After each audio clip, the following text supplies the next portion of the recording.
लाडली बहना योजना के कारण फंडिंग में कटौती, सामाजिक न्याय और आदिवासी विकास विभाग की निधि घटाने पर आपत्ति। सिरसाट का सरकार से अनुरोध, नियमों का उल्लंघन न हो। महाराष्ट्र विधानसभा चुनाव में वादा किया गया था कि अगर महायुति दोबारा सत्ता में आई तो लाडली बहनों को 1500 रुपए की जगह 2100 रुपए मिलेंगे। लेकिन वित्त मंत्री अजीत पवार की ओर से पेश किए गए बजट में लाडली बहना योजना के लिए प्रावधान कम कर दिया गया है।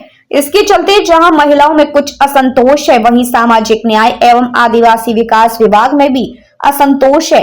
लाडली बहना योजना के लिए धन उपलब्ध कराते समय सामाजिक न्याय एवं आदिवासी विकास विभाग के बजट में कटौती की गई है। सिरसाट ने कहा कि नियम यह है कि बजट का दुरुपयोग नहीं किया जा सकता, चाहे वे किसी भी विभाग का हो। नियमों के अनुसार हमारे विभागों को धनराशि उपलब्ध कराना अनिवार्य है, लेकिन अब ऐसा प्रतीत होता है कि हमारे विभाग के धन को बजट में नहीं कहीं और लगा दिया गया है।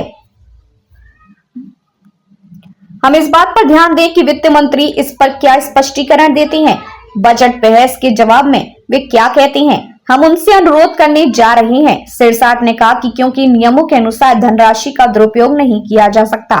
आगे उन्होंने कहा कि अगर आप लाडली बहना योजना चलाना चाहती हैं तो आपको कहीं से पैसा जुटाना होगा। इस प्रकार के फंड जुटाना भी आवश्यक है, लेकिन जिन दो विभागों की इस योजना के लिए धनराशि कम कर दी गई है, वे समाज के वंचित वर्गों के लिए काम करती हैं, चाहे वे साधारण दलित परिवार हो या आदिवासी परिवार। इन विभागों द्वारा उनके उत्थान के लिए योजनाएं क्रियान्वित की जाती हैं, इसलिए उनसे धनराशि लेकर अनियंत्रित देना नियम के विरुद्ध है। नियमों की ओर ध्यान आकर्षित करते हुए सिरसाट ने कहा, मुझे लगता है कि सरकार ऐसा कुछ भी नहीं करेगी जो नियमों में नहीं है। सिरसाट से पूछा गया कि यदि सभी विभाग ऐसा रुख अपनाएंगे तो लाडली बहना योजना कैसे काम करेगी।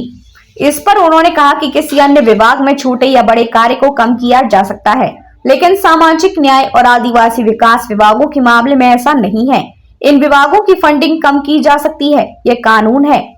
सिरसाट ने जवाब दिया कि कानून के अनुसार हमें 12% आबादी के आधार पर धनराशि वितरित की जाती है और सरकार को इसे उपलब्ध कराना होता है। मैं इस बारे में मुख्यमंत्री देवेंद्र फडणवीस और उप मुख्यमंत्री एकनाथ शिंदे से बात करूंगा। मैं वित्त मंत्री से भी बात करूंगा।